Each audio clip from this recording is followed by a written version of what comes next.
La educación en México será uno de los temas que este domingo abordarán los tres candidatos presidenciales en el primer debate organizado por el Consejo General del Instituto Nacional Electoral.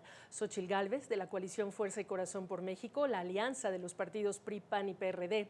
Claudia Sheinbaum, de la coalición Sigamos Haciendo Historia, la alianza de los partidos Morena, Verde Ecologista y el Partido del Trabajo.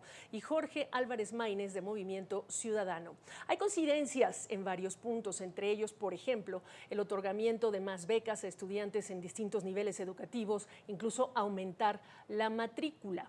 La candidata del oficialismo, Claudia Sheinbaum, concentra sus propuestas en un documento de más de 370 páginas, conocido como 100 Pasos para la Transformación.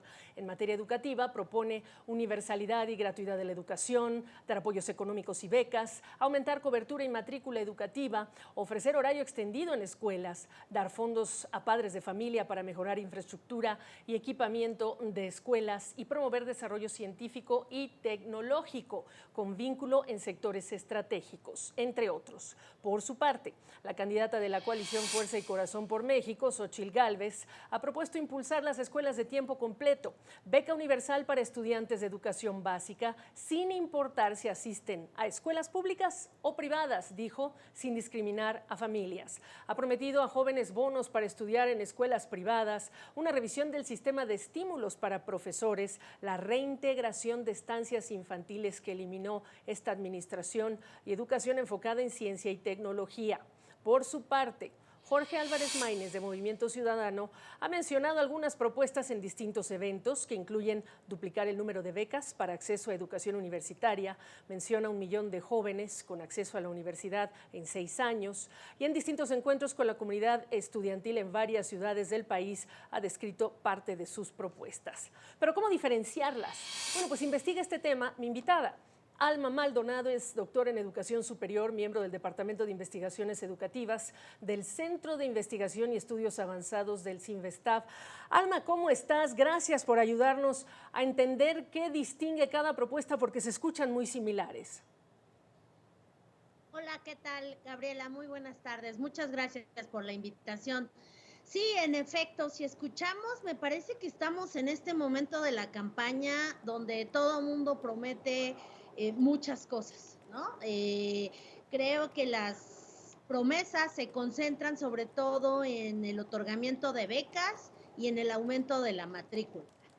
Desafortunadamente, creo que donde fallan las candidatas, sobre todo las punteras, es en decirnos los cómo y sobre todo de dónde va a salir el dinero, ¿no? Entonces me parece que en ese sentido hace falta mucho mayor información sobre qué están pensando realmente, sobre cómo implementar estas propuestas y donde no están abordando otros temas que son fundamentales para la gente, ¿no? Que es cómo va a mejorar la educación Por ejemplo, o, eh, o qué ha pasado, por ejemplo, con el tema de la pandemia, con el impacto que tuvo en los aprendizajes, ¿no? Entonces creo que en esa medida hay algunos ejemplos o algunas propuestas que intentan ir más allá, pero sí me parece que en este momento estamos en esta superficialidad de prometer muchas becas, mucho dinero y tampoco de dónde va a salir todo este dinero para poder financiar estos programas, ¿no? porque para cumplir, Alma, que al final aquí de lo que tiene que ver el ciudadano es cómo van a cumplir esas promesas en lo que nos estás diciendo, cuánto se está gastando hoy, cuánto del presupuesto se destina a educación, cuánto tendría que estarse prometiendo para realmente llevar a la realidad lo que prometen. Sí, exacto. Me parece que donde está el punto de contraste muy claro es que tenemos una candidata de la continuidad que dice todo va bien, lo hicimos bien, la nueva escuela mexicana está bien y vamos a seguir consolidando este proyecto. Y tenemos la otra parte, ¿no? La candidata principal de oposición que dice no está bien, no hicieron las cosas como debieron, hay que mejorar, hay que cambiar el rumbo, hay que rectificar, hay que ver lo que está mal. Y creo que ahí es el punto más claro de contraste, ¿no?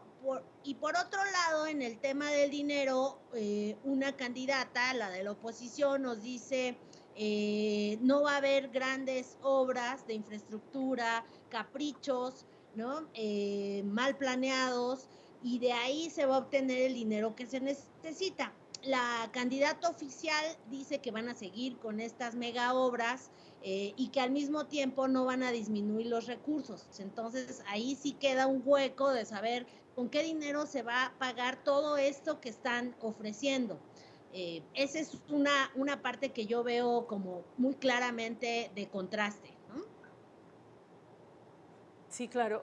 Decía yo, ¿cuánto más o menos destina el presupuesto al sector educativo y entonces de cuánto tendríamos que estar hablando como porcentaje del PIB para decir que esto es realista?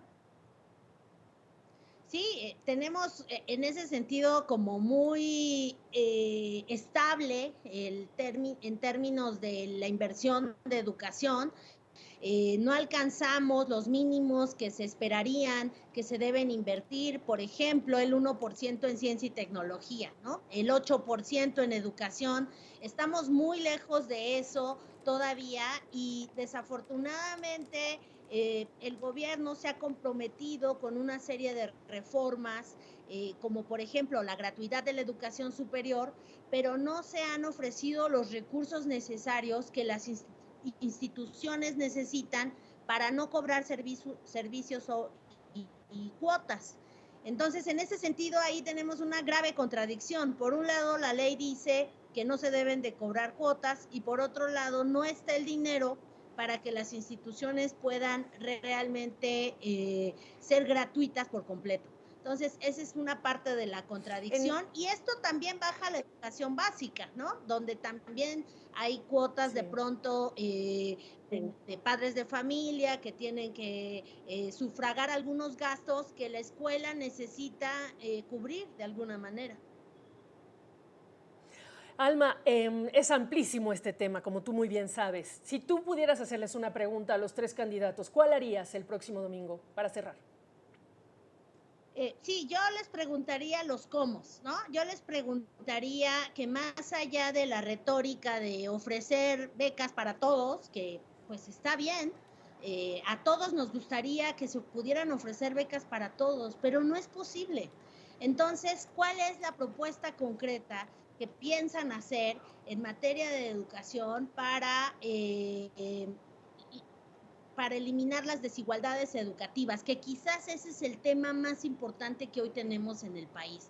Hay mucha desigualdad entre quien estudia en una escuela pública y privada, entre quien estudia en una escuela en un lugar alejado y remoto o en una ciudad. Entonces creo que yo preguntaría por los cómo aterrizado en el tema de los aprendizajes. Pues vamos a ver cuánto entran a esos comos que son críticos para la ciudadanía. Te agradezco esta aproximación al tema. Buenas noches. Gracias, muy buenas noches. Hasta luego.